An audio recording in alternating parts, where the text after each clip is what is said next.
Good morning and welcome back to the FloTrack podcast. It is Wednesday, May 20th. My name is Lincoln Shrike, joined today by Gordon Mack back in his home. You look a little sunburned. Is that a result of the beach trip? Are you spending more time outside? What's going on? Oh yeah, it's 100% result of the beach trip. I got the Mm. sunburn in the worst spot. Where do you think there was the worst place to get sunburn? Well, On a I mean, not in like yeah, that yeah. that would normally get Okay. exposed when you're on the beach. Like, I mean, your lips, your nose. No, nose wouldn't be the worst. Yeah, I don't know, lower back. I'm just guessing. What do you got? So the worst place to get sunburn, which is where I got majority of my sunburn, is the area behind your knee. So the upper calf and lower Mm, back of the thigh.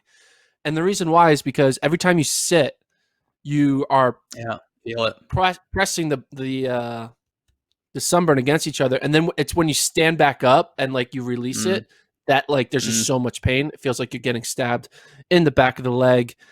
I suggest if you are going to lay on the beach on your belly with your legs exposed, gotta spray those calves. That's all I gotta say. Did Spray the you, calves. I did not spray the calves. okay, but you did use sunscreen a little bit at least? No, I'm. No. I have a. I don't. I just. I'm always. I have a mental hurdle in my head to think that the like sun is gonna do something to my body, right? Because it doesn't seem you can't see it. I feel like I don't know. You just like, oh, it's just My hot. goodness. Oh, I tell myself, oh, if I move around enough, like the sun isn't like gonna bake me, because I feel like you have to stay in one spot to get sunburned. That's what my mind tells me. When really that's not true. You could just be in the water and be moving around, and you're gonna get sunburned. I don't know. I have a weird mental gymnastic problem with sunburn in my history. My mom does not like it Yeah. that I never wear sunscreen, but I just Yeah. keep forgetting. None of that surprises me. That you have. Oh, we could almost call it a conspiracy theory with the sun. Yeah, the sun ain't However, real, man. yeah, this not your first time getting burnt, right? Do you get burnt every time? What's that? Oh, you broke up briefly right there. I said, do you get burnt every time you go to the beach? Yes. Every time I'm out in the sun, I get burnt. Uh, Okay, I have a feeling it's going to maybe. come back to haunt me, and I might get No. like skin Oh God. cancer when I'm like 50. Okay. But Okay. you know, it's like people who smoke cigarettes, right? You're doing it and then see what happens.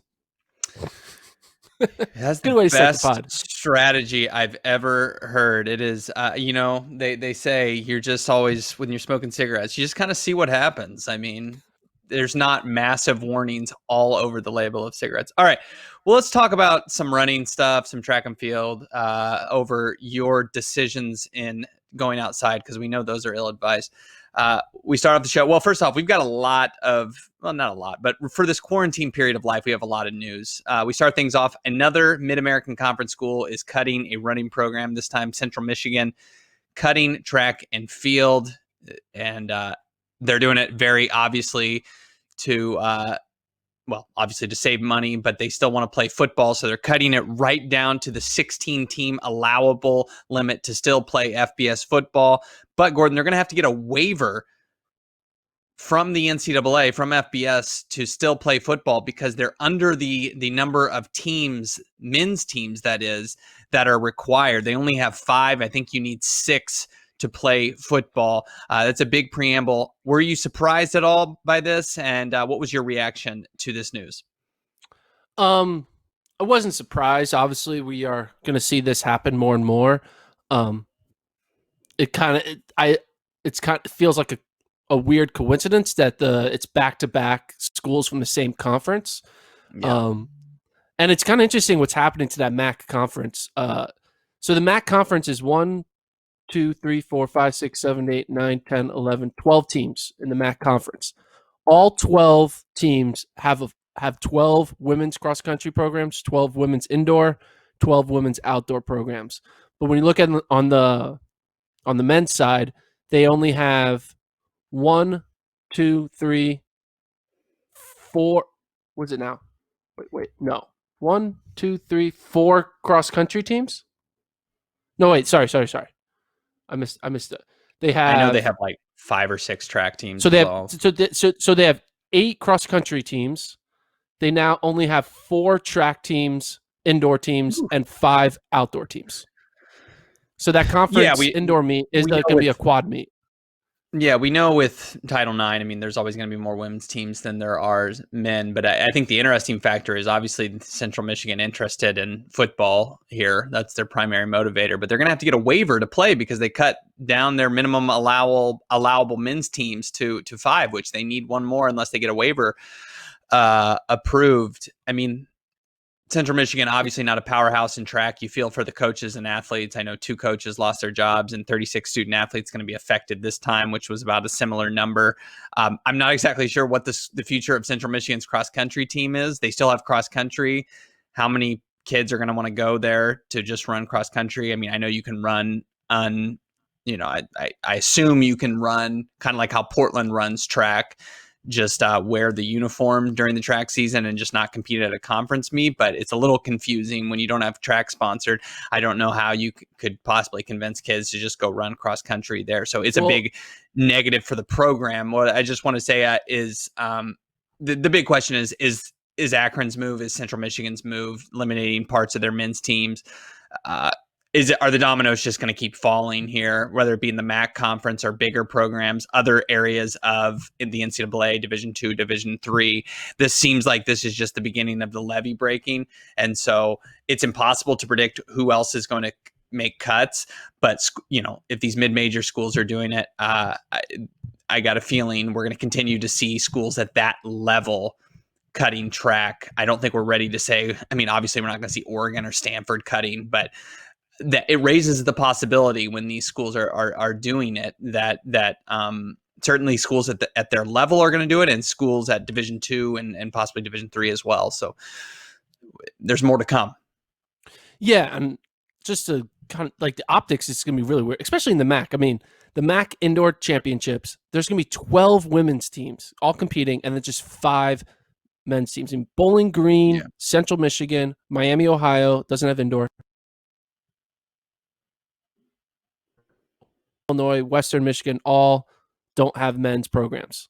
So it's just wild. I did a whole breakdown, which we're going to kind of release on the site either today or tomorrow or Friday, of kind of seeing what conferences look like with like their breakdown of, do they field full cross country programs or just indoor, just outdoor, men's versus women's, to kind of get a taste of how many teams are missing, how many schools don't have programs that run track or cross country. Looking at it, so I did a little breakdown of like the numbers a bit. So right now, women's cross country, there are 350 women. This is all D1. There are 350 women's cross country programs out of 353, which is pretty good. So there's only 3 teams that don't have women's cross country. For perspective, football only has 72% of teams. So there's only 72% of D1 programs have a football program. 75% have a men's indoor program. 81% have a men's outdoor. 90 men's cross. 93 women's indoor. 96 women's outdoor. 99% women's cross, and then 100% men's basketball.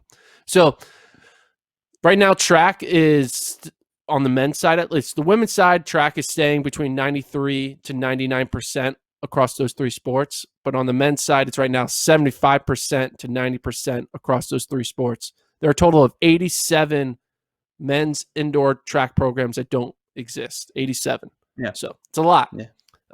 Yeah. But 75, well, I mean, what were you saying? Yeah.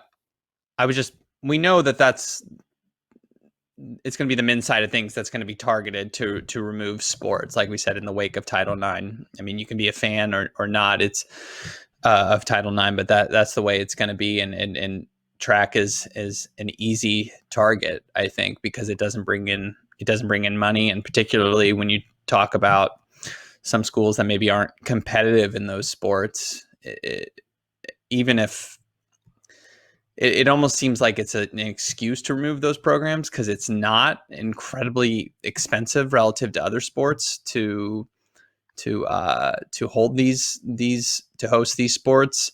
But it's always going to be almost a convenient scapegoat to eliminate, just because of the fact that you look at the numbers, and it's always going to be a losing venture. And listen, I do feel for some of these schools. I know that's not a popular opinion among the running community, but if you're trying to have a product that as an athletic department that makes money, and football is your key, and you need to cut costs because you're seeing enrollment go down in the wake of the pandemic, you kind of understand it to some degree. It hurts those individual athletes and coaches, but for the most part, most people are going to say track and field doesn't do anything for our school, and that's just it's a shortcoming of our sport, unfortunately. Certain programs are going to be viewed as somewhat irrelevant in the eyes of their school, especially if they're not competitive. And I think that was the problem here. It's not a good thing by any means. I mean, track and field still has value outside of just being competitive at the conference level or national level. But this is reality when everyone across the country is tightening their belts. I think the latest report, 36 million people are out of work. This is the reality, and unfortunately, I think it's going to continue here. And when football is the moneymaker, they're going to do anything to support it, and that includes making tough decisions. And that's what we're seeing here. And this, like I said, is just the start. And I don't know what else we can do about this aside from GoFundMe's for programs or something. I mean, that's just that they're going to. This is the reality we're in right now. I mean, there is a little bit of a perspective silver lining. I mean, you look at from NCAA has I did a lot of deep diving yesterday on the whole kind of the breakdown of the analytics of this whole thing. So right now, there are on the men's side, because men's the ones that's getting cut, right? So there's 90% of the programs have a cross country team, 82% outdoor, 75% have indoor. But now let's go. The trend has pretty much has been going down, but not really. I mean, 40 years ago, so the 1981 to 1982 season, there were 93% of the programs had cross country, and now it's 90. So it's gone down 3% over 40 years. On the outdoor side, in 1981, 83% had men's outdoor.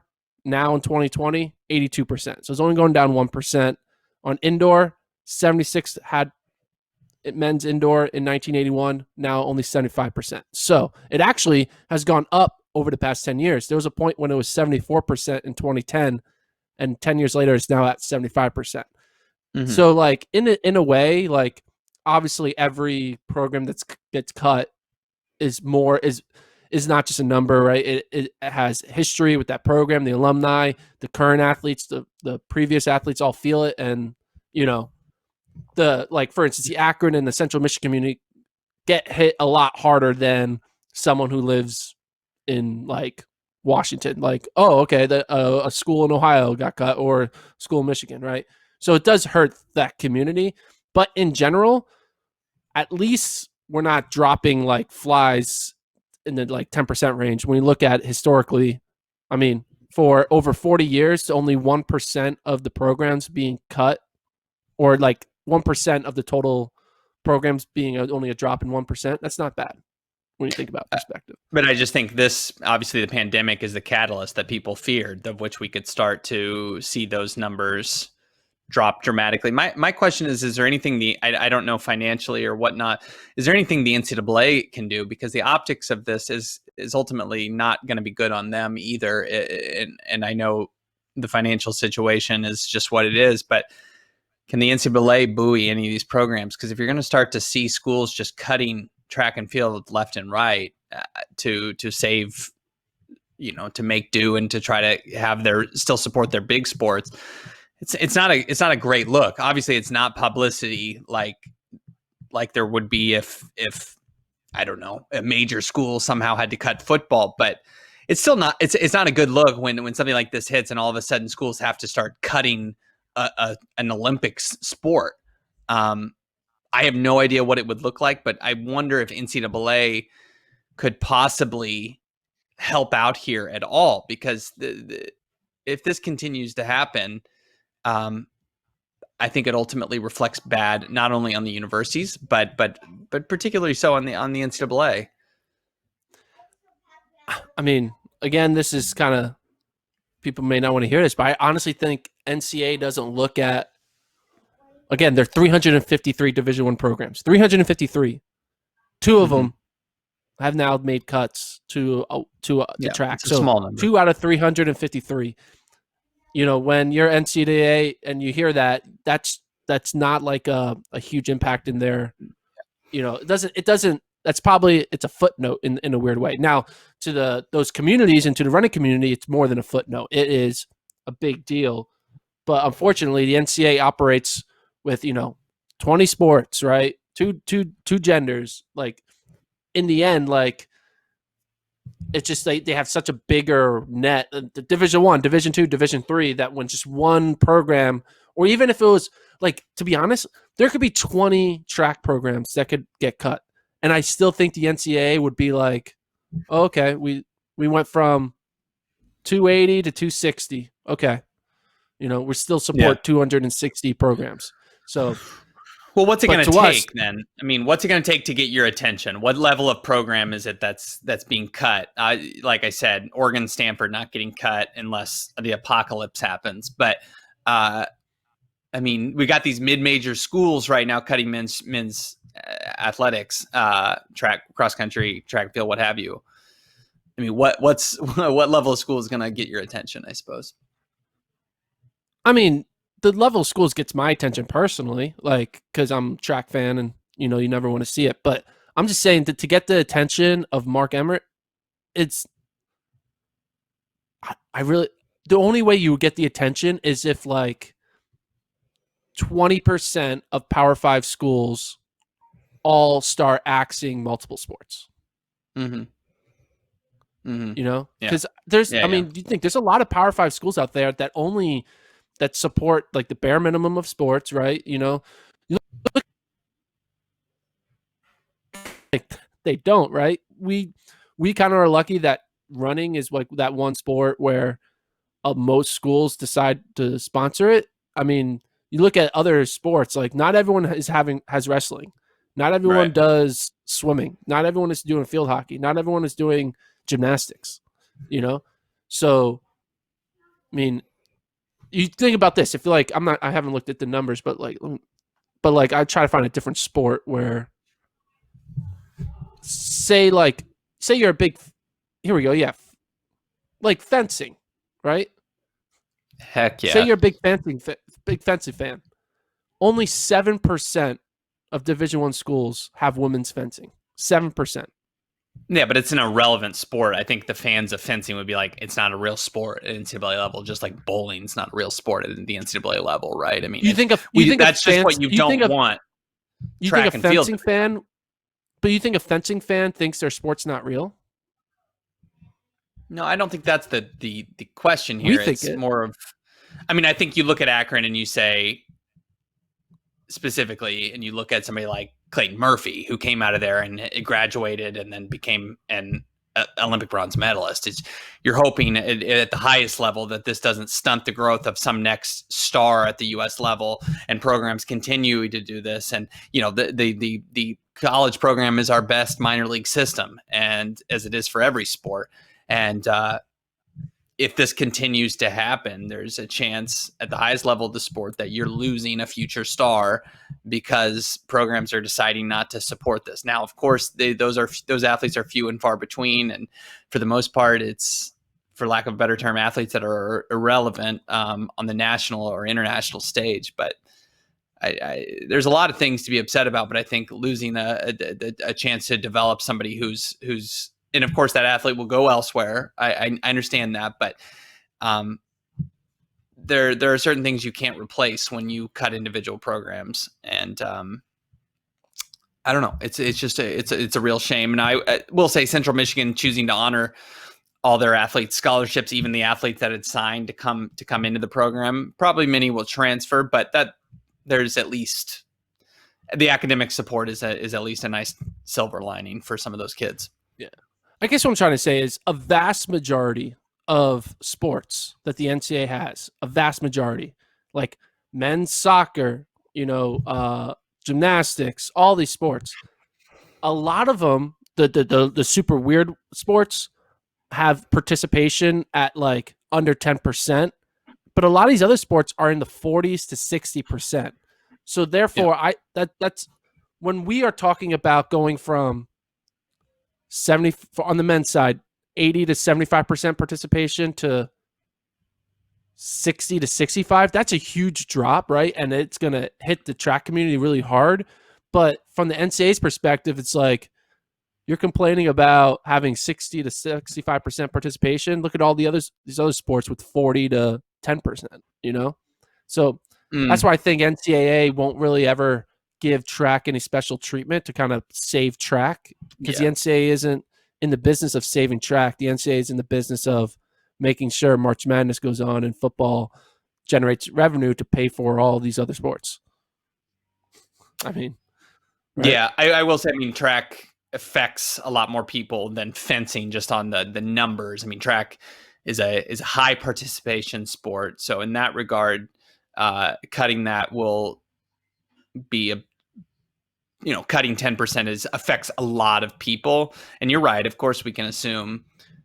Swimming, that the NCAA cares about March Madness and the FBS football schools as their moneymaker, but it's still, there's numbers there to contend with when you start eliminating track programs. But men's swimming has the same roster size. So men's swimming roster is about 28 average. They have 37% participation compared to track's 80. Again, I think the problem is so are we crying over spilled milk here? Is that what you're saying? We're crying over spilled milk. We shouldn't worry about this. It's just, I think it's the start of a trend that we're worried about here. Yeah, it is. Again, we should be worried about it, but perspective wise, our sport is doing pretty good compared to a lot of other sports. That's all I'm trying to say. All right. Fair enough. Let's move on to another topic.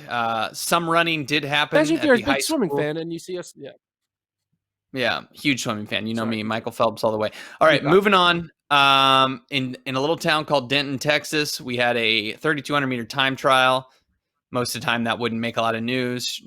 Denton, not known for their track and field necessarily. However, Texas high school junior Brynn Brown ran 9:39 for 3,200 meters. Of course, it was unofficial in the sense that it was not a real race. It was paced by two male pacers. But 9:39, that is 8 seconds under Katelyn Tuohy's national record. Is, of course, won't count as a national record. But 9:39, very, very significant. That'll perk up the ears and eyes of some college coaches. She's only a junior. What did you think about this performance? Shocked, I would say. One, to do it. The one kind of like, she, looking at her times, I guess she was due for a breakout. She was the state champ in the 30. She won basically every race she ran. She won the mile at the 1600 and the 30 at the Texas State meet last year. Yeah. She won almost every cross country race until she got to NXN, where she got 23rd, which is still pretty good.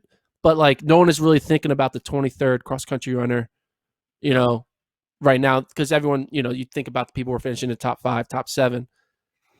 So I was shocked because of who it was, because like, all right, wow, okay, but now it's like, all right, this is her breakout moment. And then you're double shocked because she's doing it in this environment, right? Where there's like, you're training by yourself. You're just going through the motions with no season. Like, how do you stay motivated when you have no, teammates, no, state championship to run for?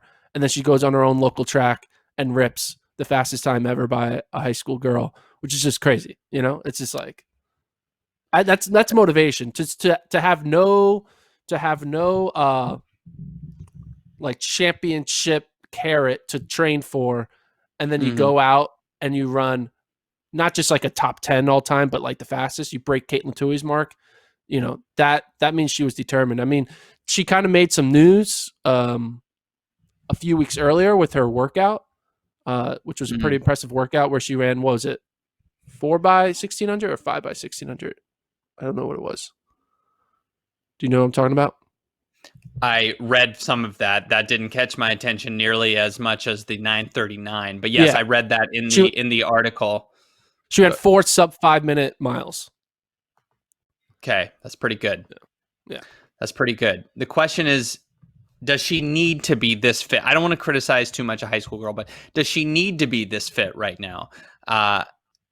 Is that the best thing for her development? Is it's a little curious that she's running this fit. I think as a high school junior, would be nice to kind of take a break and let the body rest. 9:39 is fantastic, and maybe it'll prompt a response from Katelyn Tuohy, and maybe Brynn Brown is a future mega star. I'm a little wary when you don't see this from the college athletes or the professional athletes necessarily right now. I know the Ingebrigtsens, we're going to talk about them. They're going to chase a fast time, but you're not seeing those athletes go out and bust fast performances and ripping hard workouts right now. I'm not sure why the high schoolers need to be doing this much. Is this a trend that we really want to see during this time? I mean, I think occasionally it's good to get out there and run fast, but I don't know. Maybe I'm just being an idiot. I'm putting my foot in my mouth, but good for her, and it'll help her recruiting going forward. But I don't know. I just find myself being like, is that necessary at this time right now? I think it is. I think what else is she gonna do? Like, you can't.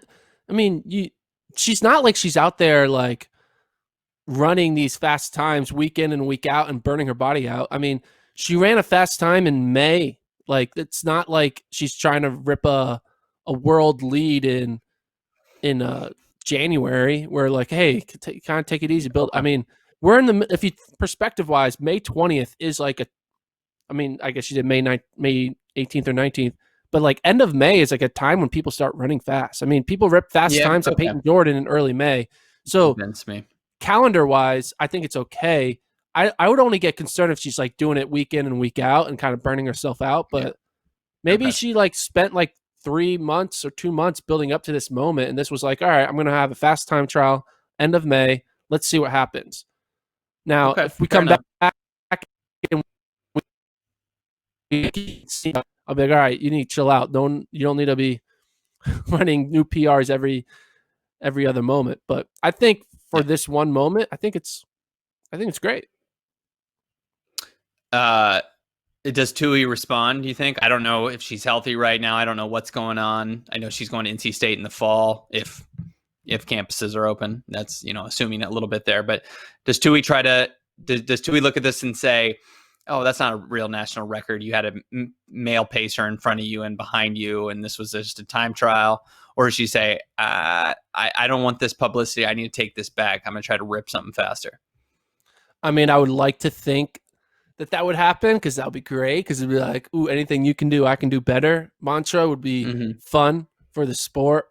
But I think Katelyn Tuohy looks back at her high school career and be like, I've done enough. I don't need to go out there right now to kind of prove anything.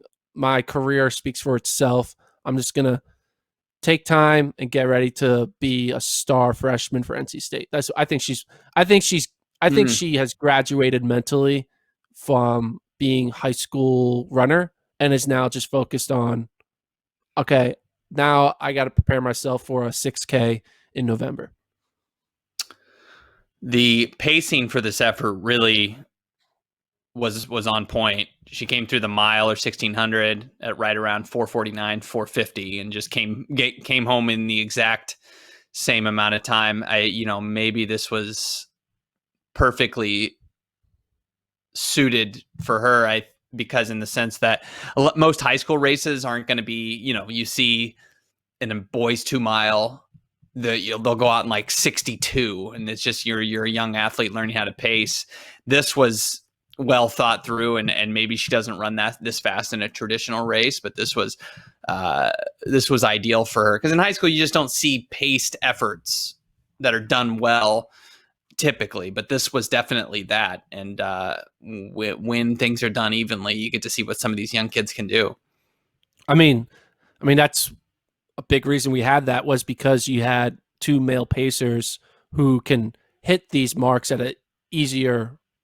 It's an easier effort for the men to do it, so therefore it's easier for them to stay on cue to make sure they're hitting these quarter mile splits, and so Right. that was a big reason. I mean, you don't have that. I mean, you especially at the high school level, like to find a good pacer for high school races is very hard. I mean, typically a lot of these high school kids run these all-time great marks in pro fields because the pro Yeah. fields have pros running, running the correct way. High school dual meets, high school championships are all just like run till you die, right? But Yeah. in this situation, she basically created a virtual pro meet having the male pacers for her. Yeah. Now, if I have to be critical, I think the Pacers were within the 6 feet allowable. So, not sure who those guys were, but social distancing things. It not only did we not have it's not an official national record, but they're breaking social distancing. I don't know. I don't know if I can show this to my son. I think it's NSFW. It's just not. It's not during this time. It's not quite there. When 16 and 17-year-olds start dropping like flies, then maybe it'll be okay. But until then, I think they're going. I think these kids are fine. I don't think they're going to get COVID by running a 9:39 3,200 meter together. That's just my opinion. What are you drinking out of that? Is that a Witch cup or Buffalo Wild Wings? Oh, it's a Witch cup. I have two. Okay. Got it. I guess you get to keep it. It's a great cup, man. You get so much liquid in one cup. Great for great thing about big cups. Working from home. You don't, and sometimes I don't really like water bottles because you kind of feel like your mouth is kind of getting all sloppy on the bottle. So here it's a nice open cup. It's free. But yeah. I mean, do you think any other? So we talked about Katelyn Tuohy responding. I don't think she will because I think she's kind of like, whatever. I'm the GOAT. Who cares? But do you think there is going to be a high school boys sub 4 mile? I read about a mile split that's going to happen on Saturday with some top guys. Is Nico Young in this race? Unfortunately, he is not. Well, then it's not going to happen. What do you mean? Well, the race is going to happen, but he's the only dude. Not really. There's some guys. Is Cole Sprout going to be in there? I heard Cole Sprout ran fast in Colorado at some point. Is he going to be in this? Let me find out. So Cole Sprout's in it. Oh, Leo Doshbach of Arizona. Okay, yeah, that guy's Thomas good. Boyden, Easton Allred. Don't know who that is. Yeah, some good guys. There's a pacer. Okay, where's this at? So there's 3 legit guys who are in there. Sprout, Doshbach, who's going to Washington. Sprout, I think, is going to Oregon or Stanford. I don't know. Stanford. And then Thomas Boyden and Easton Allred are pretty good. So all these guys are getting together. Where is this race? It's going to happen in California, and they're not going to tell you, Lincoln, because you're going to come in and shame them for being 5 feet apart and not 6. No one is following rules anymore. What are we doing? I think we're. Hey man, I ate at a restaurant last week. It was great. I went to the beach. I mean, I'm happy I'm not under your household. I guess restrictions are being lifted, but I don't know. It just seems like these high schoolers are being a little over eager, but hey, whatever. I mean, if you're doing it for some entertainment and you really wanted to have, I guess I don't understand the pain of like losing your senior track season. So why not go for it? I guess I'm just on the fence. I'm not going to be like too much of a curmudgeon, but it's just like, man, these high schoolers are really going for it. And you got athletes crossing state lines to go for this. I mean, I don't know. I guess I'll be interested somewhat tuning in to see how this goes down. Now, we could talk about the high schoolers. The professionals have not done a lot outside of the Ultimate Garden Clashes, but we do have a running event today. The Ingebrigtsens, somewhere in Norway, Jakob and Henrik are going to chase the Road 5K national record of 13:37. I assume Jakob will smash this, but what are you thinking? What do you expect to see here in this Road 5K? Well, is it going to count? Is it like officially? I think so. Yeah, because I think it will count because they've measured the course. and remember, according to World Athletics, I mean, they're still counting records, right? I mean, I know road Yeah. stuff road 5Ks don't count for a standard or anything like that, and Well, I mean, like but a the Brynn's record, 3,200 didn't count, but like this is gonna count. right? But It's this time. is that. Yeah, I'm curious why. I mean, that looks like that was on a track and maybe didn't have a rail. I don't know what the official rules are for national high school records. It gets a little complicated, but that doesn't count because she had male pay. I mean, you can't run it in a male race, I assume. This is, they're obviously targeting it to be official because they measured the course and it complies with World Athletics. So this is slightly more legit.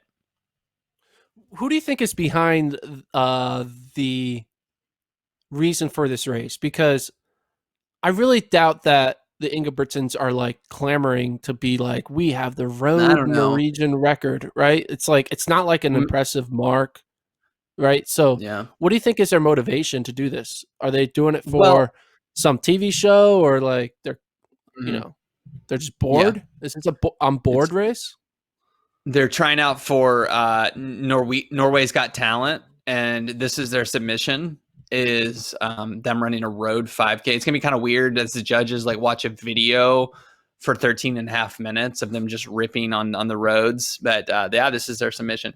No, what is their goal is probably to have the Ingebrigtsen name own every single Norwegian distance record from 1500 up to marathon. So they've got to get to work. I know they've got a lot of the track records, of course, but Moen, he's got that 5K record, and I think he has the marathon record as well. So there's a couple that they're going to have to get to work on, and this one easier than the marathon. You're not going to have 19-year-old Jakob run the marathon right now.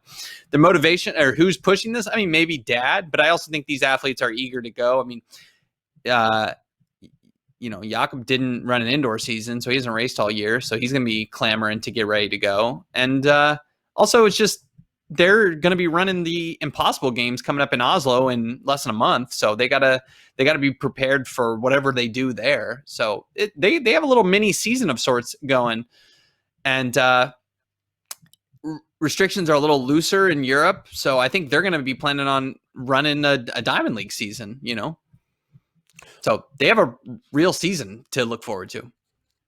What do you think the atmosphere is going to be like in Norway for it? Like, do you think people are going to be lining the streets for it, or is it like, are they going to just be like running by like women with strollers and just like it's set up like where like it's partition? Like, how do they deal with traffic? Like, are they closing the roads for these dudes to run this? Because it's not like an official like community 5K. It's just like, hey, we're doing it on our own.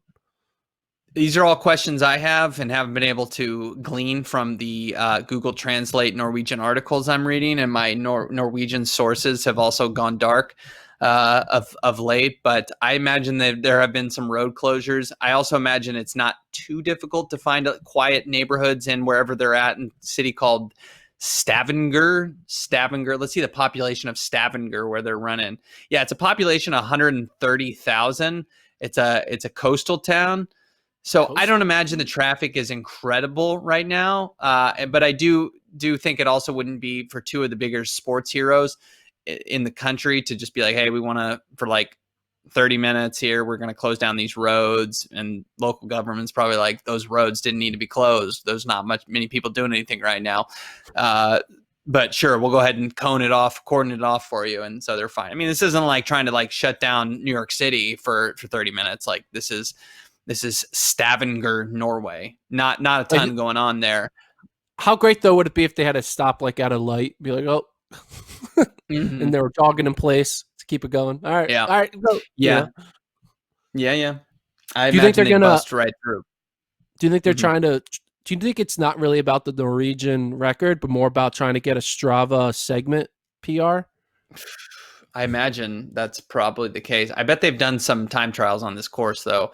What are our time predictions though? That could be, you could be onto something there, but what are your time predict? So what's the record? Projections. 13:37. 13:37. So they're going to run faster than that. Yeah. I think at least Jakob. I don't know. I don't have as much faith in Henrik anymore, but at least Jakob. Yeah, because they said they're trying to break it, so they're going to break it. If they say, "Oh, we're going to run a 5K," they're going to run like 13:54. But when you say Mm. we are trying to do this, they're going to break it. I think they end up running like 13:30, 13:33.5. Hmm. What I'm would gonna you go say into the the line is? What would you set the line 13:30. of? I think I They're not would going put to it run at 13:30. 13:20s. I Why are think they they going to run will. 13:20s? Why? Jakob's run 13:01. He ran 13:01 last year as an 18-year-old or whatever. He's run Yeah. 3:30 in the 1500. He's going to run under 13:30. I'm gonna go 13:25. Okay. So Dude, let's dude, okay. Hold on. Okay, let's do Joshua 13:30. You're going to Cheptegei take the ran you. 12:51 on the roads. 12:51. I think Lil Britson can run in the 13:20s. Yes, I agree. He can run in the 13:20s. I'm not saying he can't. What I'm saying is he won't. There's a difference between can't and won't. Can't means you can't do it. That's Won't news to means me. you choose not to do it. He's going to choose not. Yeah. I'll take the over of 13:30. You can take the under, and then we'll come back. Mm-hmm. We'll settle this on the pod. We're filming multiple pods today coming out. We won't tell you who it is. We got some special guests coming out Thursday and Friday pods. It's gonna be great. Once you hear about the Thursday pod, you'll probably figure out who the Friday pod is. They're related, not related, but they're kind of related, but not actually related, but they're related. Does that make sense? No, but it's okay. We should. I kind of know what you're getting at. We are gonna be recording another pod at 1 o'clock, or what? I think. No, at noon. Oh, it's at new, but will the race be happening during the pod recording? No, unfortunately not. No. Oh, that would have been fun to Goes off live right watch at it. gonna go off right at 1 p.m. Hopefully they get started right away. I'm eager. I'm gonna be ready to live blog that bad boy. I'm excited for Jakob to crush your dreams and run under 13:30. But I think that's a good line. You're saying 13:33. I'm gonna go 13:25. We'll see. It's all we have right now as far as running. There hasn't been a lot. We got high school time trials and road 5Ks in Stavanger, Norway. Here we go. Track and field. Do you think Norway is a good tourist town, a tourist country? What country? Have you ever been to Norway? Would you ever think about going to No. Norway? Yeah, I'd love to go to Norway. What's the difference between Norway? It's going to sound like a dumb American. What's the difference in Norway? I Because I totally feel like they're kind broke of up during connected that in a weird question. way, What was right? your question? What was the question? What's the difference between Sweden? What's the difference between Sweden and Norway?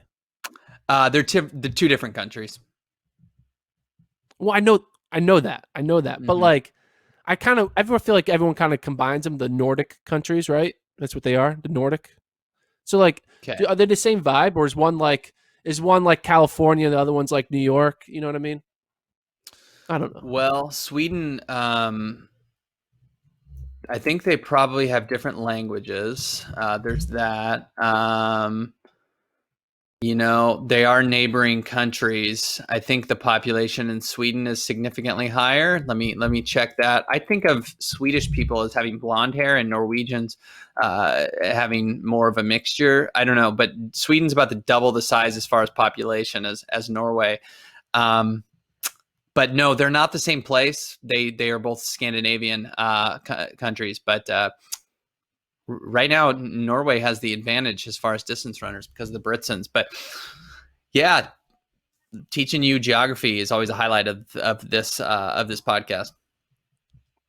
It is a highlight. So, what do we need next? We got these high school time trials. We got Ingebrigtsen's running 5Ks. Mm-hmm. What do you want to see? You got the Garden Clash.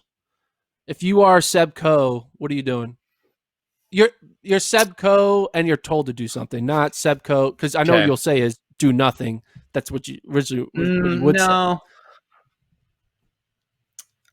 What should we try to do next? Until we get to the actual race. Let's see how this road race goes, and maybe we can try to have some athletes do road races if those are capable of being, within restrictions. I know that some things have relaxed, but the numbers in the pandemic still kind of say that it's a little ill-advised, at least in this country. I think you wait it out and you hope for the numbers to improve as far as the pandemic, and you say, let's go with this Diamond League schedule that we have. And I don't think we need any additional things. I mean, we're about to have this June 11th meet in Oslo, the Impossible Games, and then we're going to hopefully have track 2 months after that in August. So you want the athletes to get as fit as possible, and let's plan for the Diamond League to start in a couple months. Yeah. I mean, in the non-track world of sports, I mean, there's constant progress being made on how they're going to bring back baseball and basketball.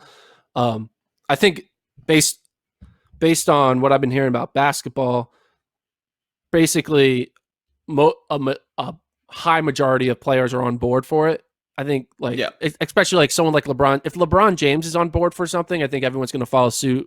If LeBron James is against something, they'll be like, okay, yeah, we shouldn't do it. But I think they are like, we're going to make this happen. And I think it's going to happen in July.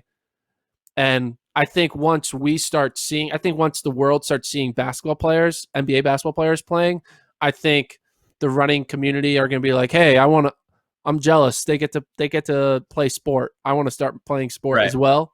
And I think, it'll be cool. I mean, how great would it be if we got Bowerman to be like, to do what the Ingebrigtsens are doing and do their own little local 5K road run in Portland? Like that'll be awesome. On FloTrack though, I'm gonna need that to be on FloTrack. I don't want to watch on Norwegian TV anymore. I'm ready for this to be live streamed on our platform. But yes, I'm eager. Let's keep improving this situation, and hopefully we can have sports by this summer. I'm ready to see some more things other than, like I said, just high school time trials and I don't know, Scandiver road races. So let's hope things continue to improve and we can get real track and field. Is that one of your wife's paintings behind you? Mm-hmm. Yeah. Yeah. What is that? Peach? Some peaches. Yeah, it's a peach tree. Mm-hmm. But how have you ever put in any requests to your wife for the type of art to draw or to paint? Occasionally, my son has more sway with that these days, but she gets a little tired of doing Spider-Man or Darth Vader, or various. I like how you pretend your son's one requesting that when really you're secretly asking for the Spider-Man and Darth Vaders. I'm just following his interest right now. He's going through a villain phase where he likes the villains. So we've gone through Venom, Darth Vader, Carnage, Green Goblin. I know these are obviously different. That one's Spider-Man, one's Star Wars. He likes the Stormtroopers as well. I mean, it's a whole fun thing that I never would have, and no perspective. I always thought like, just kind of ignore the villains. But now I'm like, I don't know, the villains are kind of cool. So we're going through that phase right now. He just got a Darth Vader, whatever you call those, like not a doll, but like a figure guy. It's pretty cool. He's got a lightsaber. We just ordered. This may be bad parenting, but we've been bribing him to exercise. So he ran his second mile of his life the other day with me, and we said, if you run the full mile, you get a lightsaber. So he did it, and we ordered him a lightsaber, and it's coming in a couple days off Amazon. So get your kids out, running. Well, so here's the funny thing. So his first mile time he ran a few weeks ago was 18:32. He's 4 years old, in case people are curious. He was on track to PR. He was less than a quarter mile away this last time a couple days ago. He was at 15:30 with like 200 meters to go, but he tripped and fell and scraped his knee and of course was crying. And so I picked him up and I had to stop the clock, and I was holding him, and we stopped the clock at that point. He did get back and finish. I think his PR would be somewhere in the 16-minute range, but the clock stopped. So he ran the mile, but we don't know the official time. So for now, his PR is 18:32, but I think he's in 14 to 15 minute shape if he really got out and ripped it. What do you remember when you ran your first mile? I'm trying to remember when I ran my first mile. I mean, I remember in middle school, I ran a mile at like 7:40, something like that. And I was actually like trying in middle school. So that was that. But I don't remember like running like a 12-minute mile or anything as like my very first attempt. But for 4-year-old legs, man, it's not bad. I mean, he obviously like loses focus halfway through and but I noticed the other day he was working. Like he was like actually like I could hear his breathing. Like he was like working. The first one when he ran 18:30, it was just like he's kind of just jogging, which is good. But this one he was like pushing. Good to see. I vividly remember my first 800, which was it was an unofficial practice 800 freshman year of high school. I was on the soccer team during the fall and played basketball in the winter, and I was basically joining the track team, which basically joined the cross country team in the spring because I had done other sports. And I was like, I'm good. I'm one of the best runners on my soccer team. I'm gonna like come into practice and be like, I chose the 800. I was like, I'm a mid distance guy. This is gonna be my event. And I was like, what are good times? And they were like, high school, we're like, hey, if you can run like under 210, you're pretty good. That was basically what we said Oh on the high wow, school that'd be team. You were like 210's that. pretty Like, good. I was like, I was like asking what's a good time. And they're like, people who are good, who are on varsity can run under 210. I was like, okay. Yeah. And so I was like, all right, I'm going to do it. It was before practice. Like I didn't know how running worked. So like before Yeah. actual track practice, I was like, I'm going to run a fast 800 to see what I can do. And I go out and I'm like, all right, it'll be great. I'm going to go out there. I'm going to run like 210 and everyone's going to be like, this is the next big phenom. They have no idea what they're getting. Mm-hmm. And I go out there and I run 250 for an Yeah. 800, which was There you like go. very eye opening because I didn't know how to I didn't know what it meant to be like running when you're tired. I've never done that before, because when you're Mm-hmm. soccer, when you're tired, you stop a little bit and then you go again, right? Even though you're Yeah. running constantly, there's a little bit of mini pauses. But I've never like ran more than Hard like all the 400 way. meters all the way, and I ran 250. Luckily, later Yeah. that season, I ended up running 204 at the end of the year, so it was Oh okay. wow. But I remember 250 felt like, oh man, it was the hardest Death. 250 I've ever ran. I probably can't run 250 today, which is the ironic part because I'm super out Yeah. of shape. But. Oh, I'm right there with you. Don't worry. We're past our prime. I'm okay with that. I'm happy to just talk about people running fast now. All right. That'll wrap it up for us. As we mentioned, we got a couple more shows today. We'll run those later in the week. For myself, Lincoln Shrike. He is Gordon Mack. We'll talk to you next time.